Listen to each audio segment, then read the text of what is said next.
للذين أحسنوا الحسنى وزيادة ولا يرهق وجوههم قتر ولا ذلة أولئك أصحاب الجنة هم فيها خالدون والذين كسبوا السيئات جزاء سيئة بمثلها وترهقهم ذلة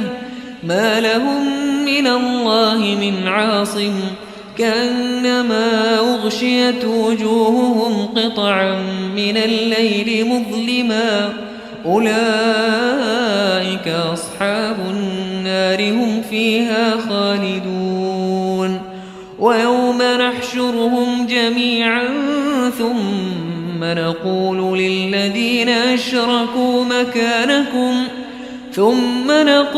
للذين أشركوا مكانكم أنتم وشركاؤكم فزيلنا بينهم وقال شركاؤهم ما كنتم إيانا تعبدون فكفى بالله شهيدا بيننا وبينكم إن كنا عن عبادتكم لغافلين هنالك تبلو كل نفس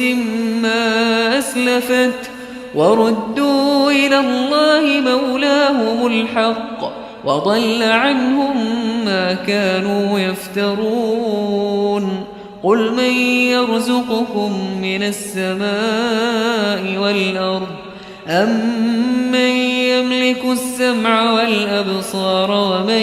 يخرج الحي من الميت ويخرج الميت من الحي ومن يدبر الأمر فسيقولون الله